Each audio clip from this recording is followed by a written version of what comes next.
Hello, all, and welcome. I'm your host, Emily, and this is the first episode of off-season specials, which sort of serves as a placeholder that was intended to fill the void until season 4 of Yellowjackets. And I am so excited to be back and talking about TV again. And what a show to kick things off for my first solo venture outside of Yellowjackets. If you are either watching or listening, you came to discuss Apple TV's new drama series, The Last Frontier, and that is exactly what we're going to do. The first 2 episodes dropped on Friday, and we're going to break them down now. I am already hooked. This show has action, suspense, mystery, and enough twists to keep your brain spinning. I have already started a list of questions, and if you know my coverage of Yellowjackets, you know I have a lot of questions. So before we dive into specifics and spoilers, I'm going to start with a quick spoiler-free summary for anyone who's here and has not watched yet. After a prison transport plane crashes in the remote Alaskan wilderness, a U.S. Marshal finds himself hunting down some of the most dangerous fugitives on the planet. I would describe The Last Frontier as survival thriller meets government conspiracy, all set against the stunning yet completely unforgiving backdrop of rural Alaska. Well, I feel like all of Alaska is rural, but and no offense to anybody that lives in Alaska, but I know without a shadow of a doubt that Alaska is not for me. So let's talk about some of the key players that we meet in these first 2 episodes. First up, we have Frank Remnick, the U.S. Marshal leading the investigation into the crash. Since he is the local marshal, this is his territory, technically. And then there's Sydney Schofield, a CIA agent sent to assist Frank, though it's unclear if she's there to help or actually complicate things further. Next, we meet Sarah Remnick, who is Frank's wife and a nurse at the local hospital. It becomes very clear very quickly that she is going to play a major role in this story for big reasons that we will talk about. And finally, Havelock, the big bad, which is all I'm going to say for now until we get into that section. And of course, there are other characters that we're introduced to, and I will mention them as we go along, but these 4 characters stood out to me as the most significant ones after the first 2 episodes. So for those who have watched, or for those who don't mind spoilers, this is your official warning that we are headed into spoiler territory.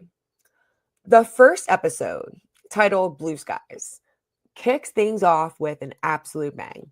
The first 4 minutes, I don't think that I blinked once. It's the perfect mix between Con Air and The Fugitive, which I love both of those. It opens up to a plane sitting on a runway at Eielson Air Force Base in remote Alaska, and it's obvious by the cargo that they're loading that this is not your average flight. We see a high security inmate being brought on board, placed in the very back of the plane, separate from all the other inmates. He has a hood over his head, he's wearing goggles, and he's shackled everywhere possible. And it's very obvious that this inmate is dangerous. I mean, they're all dangerous, but more dangerous, I guess. Then the plane takes off, and we actually see the hooded inmate spit out one of his own molars into his hand, and it looks like it somehow was fashioned into like a shiv or like a key or something.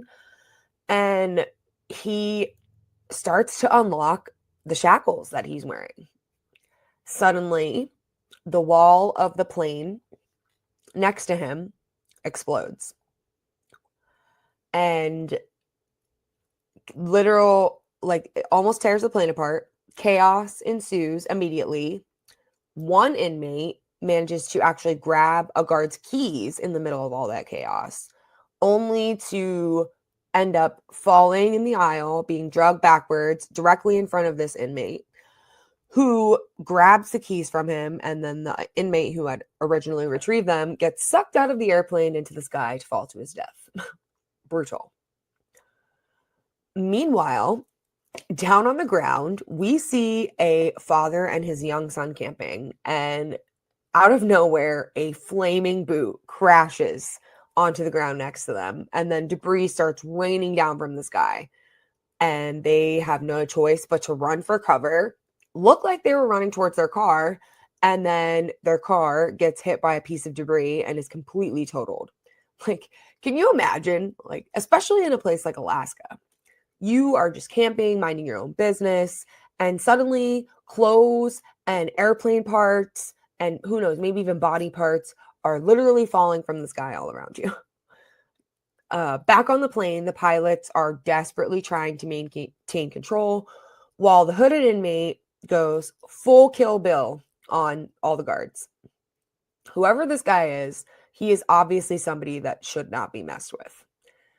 And a few moments later, the plane crashes in a clearing deep in the wilderness. And what follows that is also pure chaos. We see inmates on fire. We see inmates attacking each other. It's just absolute mayhem. It's intense, and it had me hooked immediately and so excited for what this show is going to bring.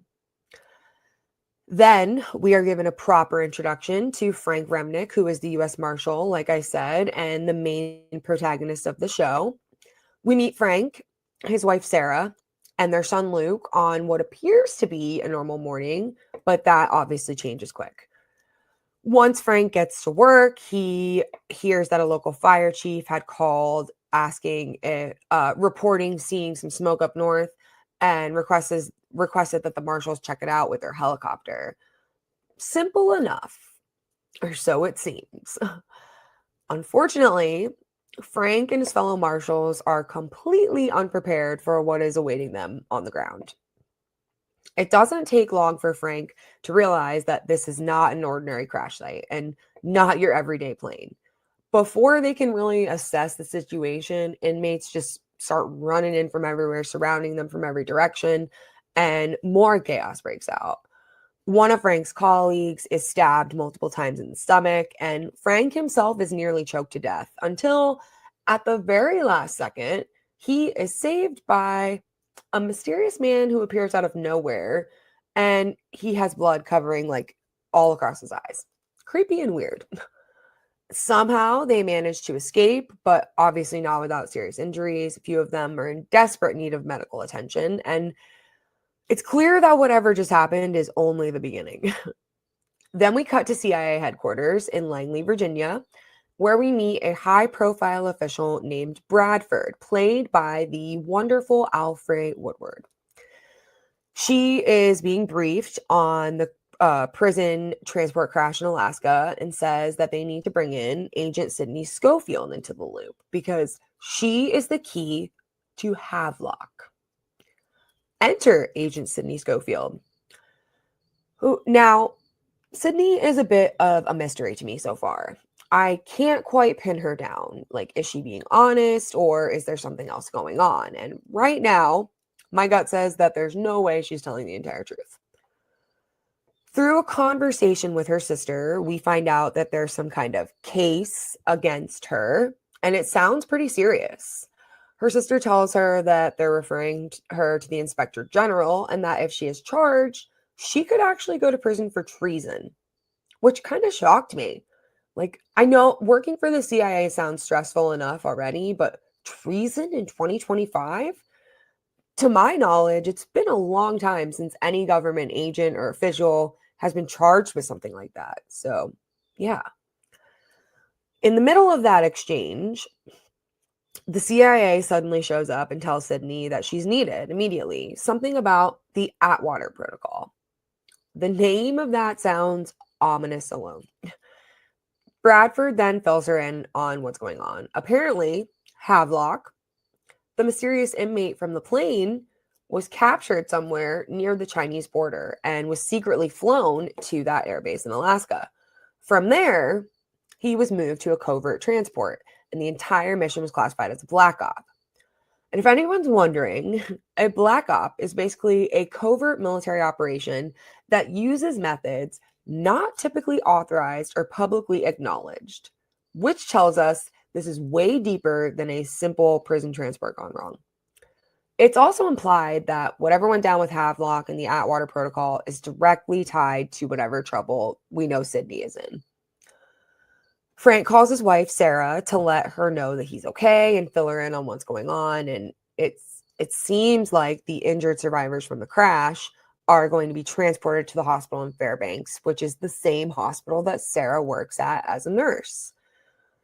Meanwhile, back at CIA headquarters, Bradford warns Schofield to tread lightly once she gets to Alaska. She says that they're going to need Frank's cooperation to help put this mess to bed. And Bradford also drops an interesting little detail. Before Frank was stationed in Alaska, he worked in Chicago for 6 years. The way that she made it sound like that, like it wasn't a clean exit, which really caught my attention. Like, what happened there? Why did he leave? Definitely a thread to hopefully pull on later. Cindy then calls Frank before boarding her flight to Alaska. She tries to calm his nerves, promising that she's going to be there soon and offering her help. I actually laughed out loud at the exchange between them at this point. She politely asks him to secure the perimeter, and his response is like, "Lady, this is Alaska. There is no perimeter," which I would imagine is very accurate. Next, we get a quick scene with Frank's son, Luke, who is ditching class with his girlfriend, literally moments before the police announce a soft lockdown at the school while they work to contain the situation from the crash. They do not tell the students what is actually going on. Then Frank meets the man who saved him at the crash site, a supposed U.S. Marshal named Granger. Frank asks him what happened right before the crash, and Granger says an inmate got loose and sabotaged the plane, which I thought that was kind of a weird thing to say when no one has any actual proof of anything yet. Frank presses for details, like which inmate, and Granger claims he doesn't know, but that they diverted to what he believed was some kind of airbase to load a high security inmate. And then he says he was hooded, restrained. They call him Havelock. Said he was high priority and off book. This guy, it was like he knew that we were never going to stop him. He's smarter than anyone else. He just felt it. When his feet hit the ground, he was going to be a free man. And immediately after this exchange, I knew that something wasn't right. We just learned earlier that no one involved in the transport knew who this inmate was. Like, it was all under wraps. They didn't inform any of the people who worked for the marshals about it. Like, so how does this marshal suddenly know all this information? Huge red flag. He then says, "I'm telling you, this guy brought down the plane." We then learn the official numbers from the crash. There were 52 inmates total, 23 are confirmed dead, 11 have been captured, which leaves 18 still missing. And Frank and Cindy finally meet face to face, and Frank starts firing off questions like rapid fire, trying to figure out how they're going to be able to track these fugitives down. And Cindy tells him that they'll have more intel once they recover the plane's black box flight recorder. She does reveal that the plane was rerouted as part of a covert operation involving a non-state actor, which is basically individuals or groups not tied to any government, but with serious political or global influence. Interesting. Frank then asks a good question. Where was this transport headed in the first place? Like, flying through the middle of nowhere in Alaska does not exactly sound like a routine flight path to me. While examining one of the deceased inmates at the crash site, Sydney notices something. It looks like he has been strangled. And Frank asks her, "You think Havelock did that?" Which catches her completely off guard. She demands to know where he heard that name, and he tells her that it came straight from Marshal Granger, the guy who saved him. And she says that she needs to speak with this marshal immediately. And that's when Frank realizes that the CIA isn't there to help with the crash or to round up the missing inmates. They are there for one person, and that's Havelock. Sydney then fills Frank in on the classified backstory, or like what she says is the classified backstory. I don't know what to make of what she says right now. 3 years ago, there were rumors swirling inside the CIA that there was a traitor among them. Someone trying to bring down the US government from the inside, except it wasn't real. The agency actually created the rumor themselves as part of a covert operation called the Atwater Protocol. Basically, the CIA fabricated a handful of fake defectors who would leak intel to lure out real enemies that then could be eliminated. And one of these fabricated defectors was Levi Taylor Hartman, codenamed Havelock. Sydney was actually the one tasked with training him. Havelock used that training to hunt and take out targets across Europe and Asia. Everything was going according to plan until about a month ago when Havelock and a ton of classified intel both vanished, and suddenly the myth became a reality. For some reason, our good guy flipped and made the story real. While Sydney and Frank are having this discussion, we see shots intercut of an inmate from the crash wandering alone through the Alaskan wilderness. We watch him hunt, kill, and cook a rabbit, pure survival mode, before stumbling across a remote cabin. And it's heavily implied that this man is Havelock himself, but my gut tells me that something is off. We see an older man inside the cabin, and he hears his dogs barking, so he goes to grab his gun to investigate, but it's not there. The inmate has already managed to get his way inside, and he has the gun. Frank asks Sydney a pressing question. One that's been on my mind too. How in the world did Havelock manage to blow up the plane?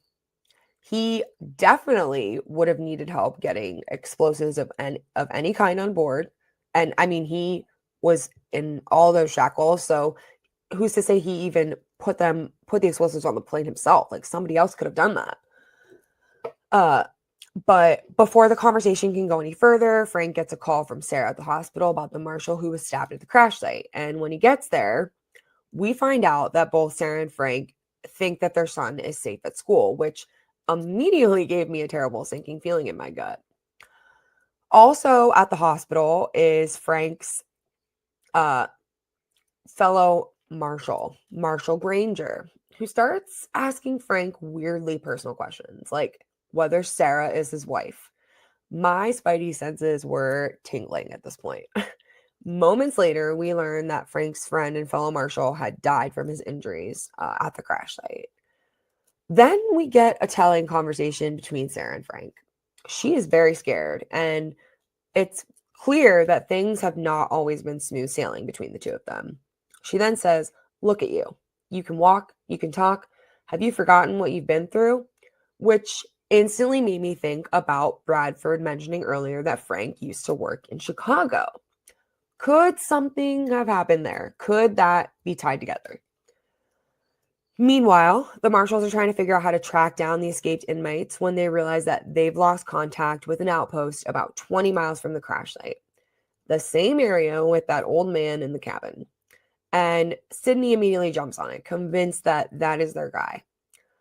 Cut to said inmate. He is cleaned up, changed clothes, started gathering supplies when we hear the dogs go wild outside again, and he realizes that something is up. Then we jump over to Frank's son and girlfriend, who managed to get their Jeep stuck in the snow in the middle of nowhere, and they decide to walk the rest of the way to a cabin that Frank and Sarah had just bought. And I just have a super bad feeling about this. Like, his son has no clue about the crash or the fact that violent federal inmates are running loose in the woods nearby. So it just doesn't look good. Frank, Sydney, and the other marshals then head to the old man's cabin, where the inmate manages to fight them off and escape, but Frank finds him outside holding the old man hostage at gunpoint. And he is trying to de-escalate the situation, talking the guy down. But Sydney, she is basically trying to kickstart chaos, like She's yelling, "Kill your hostage! Pull the fucking trigger!" Literally, while Frank is begging the man to put the gun down. Yet another red flag for Sydney, in my opinion. Frank keeps trying to calm the man, and suddenly, Sydney grabs an axe, chops one of the dog's chains in half, and the dog immediately takes off running and lunges at the inmate, attacking him, defending his owner, of course. Frank is shouting at the old man to call off the dog, but it is too late. And that is when Sydney drops the bombshell that that inmate was not Havelock at all. Later, at the makeshift morgue, Sydney asks to see a specific body pulled from the wreckage just as Frank storms in, furious that she essentially got that inmate killed. And she does not seem to care. She goes through the crew files and quickly realizes that the dead man that she asked about was not an inmate at all. It was Deputy U.S. Marshal Granger. Dun, dun, dun. Frank panics, like, that can't be right. He talked to Granger at the crash site, and then we see a flashback. Havelock, right after the crash, switches clothes with Granger, smears blood all over his face, and plays injured. That's when it hits Frank. Sarah is in trouble. He tries to call her, but it is too late. Havelock has already kidnapped her from the hospital and completely undetected, which I guess shouldn't be a shock given that he works for the CIA. We get a quick montage of the other inmates struggling in the wilderness, and at the same time, Frank then gets word that his son Luke is now missing too. Oh, and he still has to give a press briefing to the entire community about the situation. Poor dude. We see Havelock at some kind of communications tower, which he blows up intentionally, cutting off contact across the entire region. Then Frank confronts Sydney again for keeping secrets. He tells her that if she'd just shown him a photo of Havelock, that he would have recognized him immediately, and he's right. And it almost feels like she didn't want him to. When Frank finally asks her why she's so desperate to reach Havelock in the first place, before everyone else, she admits that the CIA intends to kill him, and they're using her to bring her back to execute him. And when they're done, they plan on burying her too, because they think that she's a part of it.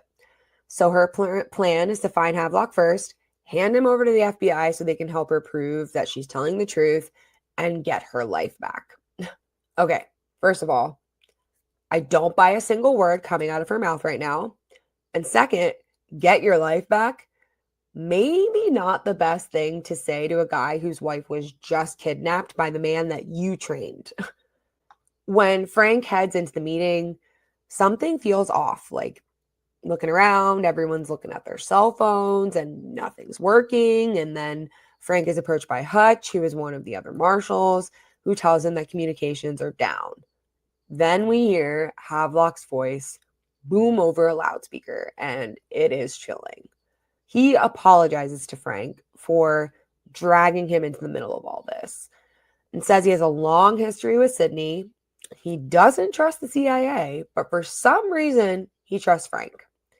He promises that Sarah's still alive, but now, because of that, Frank owes him, and he plans on calling in a few favors. Calls Frank his conduit and says that their work together is going to change the world. And that is where the first episode ends, with a massive power outage, a missing family, and a CIA agent who is most definitely not telling us everything. So on to episode 2, which is titled Wind of Change. We open with Frank addressing the media and the community after Havelock's chilling announcement. The estimated debris field from the crash extends about 2 miles from the site. And Frank lets everyone know that cell service across the region is down and urges the town to stay vigilant and safe. Stay inside if you don't need to go outside. You would not have to tell me that twice, considering the circumstances. Then we get a quick shot of one of the surviving inmates trudging through the snow, and a glimpse of Sarah, who is tied up somewhere. She's clearly terrified, but thankfully she appears unharmed. For now. Next, a mother driving down a rural road with her kids almost hits a man who runs straight into the middle of the road. Turns out it's an escaped inmate, and he's got prosthetic arms.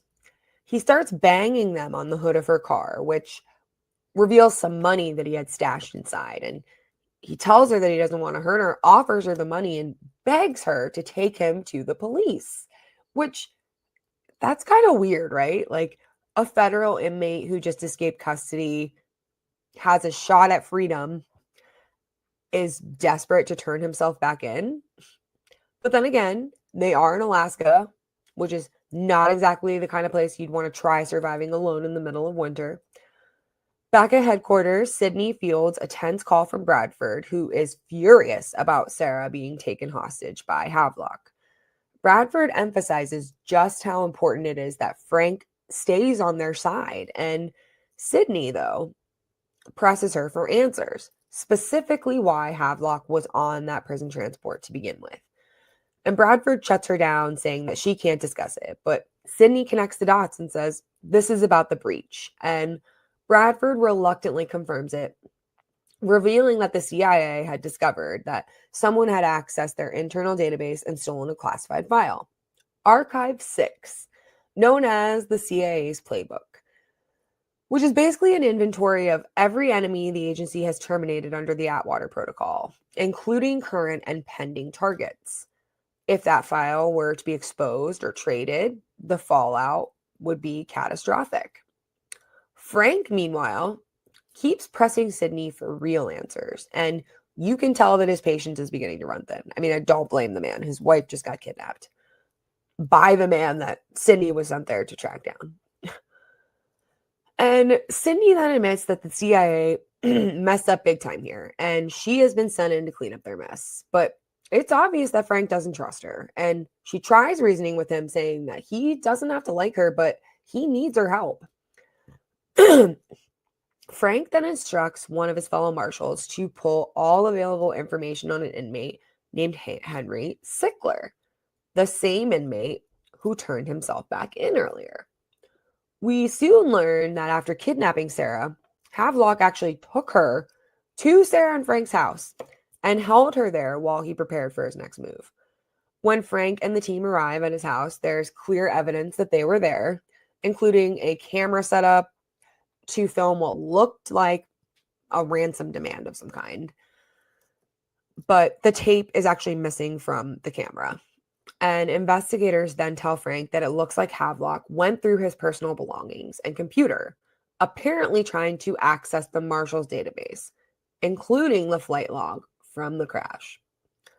Frank asks Sydney why Havelock would invade his home and dig through his personal life. And her answer is that he wants to understand Frank, like he wants to know what's important to him. And then we see Sydney in secret, pulling the missing tape out of her jacket. She's stolen it from the crime scene and hidden it from everyone. But she does reveal it to Frank and shows him what's on it. Meanwhile, we cut to Luke and his girlfriend. She is, smartly so, searching for a shovel to dig the Jeep out of the snow. And when they return to the car and pop the trunk before they start digging, they're stunned to find a man lying back there, unconscious and bleeding. And keep in mind, they still have no idea about the crash or the escaped inmates roaming the area. So, yeah. Frank and Sydney sit down to watch a video message from Havelock where Sarah relays his demands. He wants Frank to deliver another inmate from the down plane, seat 12A, who just happens to be Henry Sickler, to a remote location in exchange for Sarah's release. Sickler's background immediately raises some red flags. He is wanted for securities fraud, wire fraud, and money laundering, with a reputation for stealing from the criminal organizations that he works with. Not exactly the kind of guy who would be short on enemies. Sydney, meanwhile, insists that she has never seen or heard of Sickler before. But then we cut to a flashback, which is her first encounter with Havelock. And he appears to be delivering a lecture of some kind. And the connection between them begins to take shape. It is clear, at least it was clear to me, that Sydney became captivated with him the moment that she saw him. And back in the present, Frank tries questioning Sickler but gets nothing. We also learn that Sickler actually turned himself in after cutting a deal with the government, offering testimony in exchange for entry into witness protection. Another intriguing twist in this web already. Meanwhile, Luke and his girlfriend, bless their well-meaning little hearts, take the injured inmate back to the cabin, totally unaware of the danger that they are putting themselves in. Sarah, still being held captive, tells Havelock that Frank is not going to play by his rules. Like, it goes against his entire moral code to hand over an inmate. And she tells him that Frank took an oath, to which Havelock kind of questions, well, he made an oath to you too, right? Which, fair. Then things start to escalate. Havelock calls Bradford at the CIA, warning her that if anything were to happen to him, something, Archive 6, will go public. But while he's distracted on the phone, Sarah manages to free herself. But instead of running, which I don't understand why she didn't run, she attacks him and manages to grab his gun and get away from him in the process. But forgetting that the safety was on, like, you live in remote Alaska and you don't know basic gun mechanics, that does not make sense to me. Havelock overpowers her and sends her tumbling down the stairs. Poor Simone. Like, her characters really need to stay away from staircases. R.I.P. Lottie Matthews. Meanwhile, Bradford meets with an unknown man to discuss the growing situation at hand. And he asks her if Sydney was sent in to find the man that she's now accused of aiding. At this point, there are so many layers that it is already dizzying. And the mystery of who's working for who just keeps deepening. Frank again asks Sydney what Havelock really wants. And she finally tells him about Havelock stealing Archive 6. Frank starts connecting dots, suggesting that maybe this is where Sickler factors in, possibly to broker a deal with a buyer for the stolen file. But then Frank kind of like pokes fun at the idea at the same time. Like, an armless man running wild in the Yukon tundra somehow has something to do with all of this. Like, come on. Frank confronts Sickler about entering witness protection and demands to know how he is involved with Havelock. And Sickler pushes back, asking why he would ever throw away his shot at a clean slate and freedom after everything he had been through for a man that he had never even met. And I believe him. Like, it makes zero sense that he would be involved. Havelock wasn't even held in the same prison as any of these other inmates. Like, supposedly, no one on the plane even knew who he was. So then things start to take a dark turn. We see Havelock approach Sarah with a knife in one hand and a cooler in the other, which, not good. Not good at all. Frank brings Sickler to the agreed upon meeting location and makes contact with Havelock over the walkie-talkie. Havelock claims that Sarah is with him, but we see that she is most certainly not. And as Frank walks, Havelock starts asking him personal questions, totally unrelated to the situation. And that's when it clicks for Frank. Havelock isn't even there. The whole entire thing was a diversion. And they point out that Havelock accessed the Marshall database, the flight log for the flight. So he must have done research on these inmates and realized that Sickler was going into witness protection and that he would want to be caught. Like, it seems like Havelock is intelligent, so I'm assuming he figured all this out. And that's why he picked Henry Sickler in particular as the exchange inmate. But the authorities scramble to figure out why he would stage a distraction. And Sydney suddenly, like, it clicks for her. The flight recorder from the crash is being transferred to a secure location right now.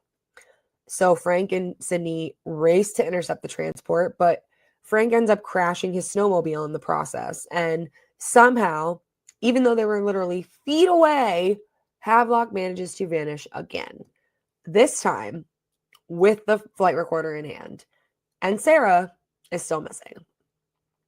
We then flash back to the rest of this first meeting between Sydney and Havelock, and she offers him a job with the company she works for, but he instantly pegs her as law enforcement based on her behavior, and he turns her down flat, saying that he only works for himself and that he would never work for the CIA. One detail throughout this whole flashback that really stood out to me was that when Sydney first introduces herself to Havelock, she uses a fake name. That could be because she's in the CIA, but I don't know. It struck me. And then when they part ways, she uses her real name. So why did she suddenly feel comfortable being truthful about her name?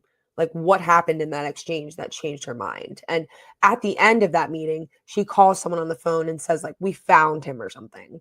And she obviously seems very intrigued by him, very much so.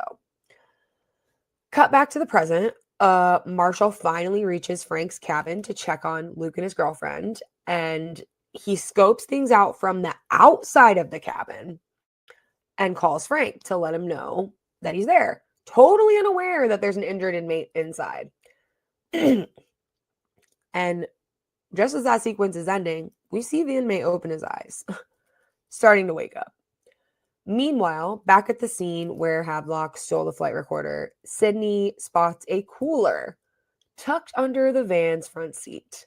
The same cooler that Havelock was carrying earlier. This cooler. Written on the outside, for Frank. And that is how the episode ends, with Frank opening the cooler. We don't get to see what's inside the cooler. Not sure if they're actually going to show us what was inside. We may be left to guess, but yeah. So that's where episode 2 ends, which crazy, absolutely crazy. Like, to sum things up, these first 2 episodes were intense, and I already have a lot of questions. I love that the government seems to be involved in a much bigger way than I had initially expected. The layer of CIA secrecy adds so much intrigue and mystery to everything that's happening. The moment that they started showing the inmates stumbling into the cabin while Sydney was discussing Havelock, I knew it had to be a red herring. And that early conversation between Frank and Havelock, before Frank realized who he was talking to, had me on high alert from the get-go. There was no reason for one random marshal to have given all that sensitive information while everyone else was in the dark. It screamed setup. Sydney's true motivation for wanting to find Havelock is still a mystery to me. When she thought they had found him at the cabin, she didn't hesitate. She tried to kill him. Why? What is she so afraid that he's going to say? We already know that she's been accused, or at least suspected, of helping him in some capacity. So her involvement in all this runs very deep, probably a lot deeper than she's letting on. And the cooler. Yikes. When Havelock approached Sarah with the knife, it was pretty clear she was about to lose a body part. And my guess is it's a finger.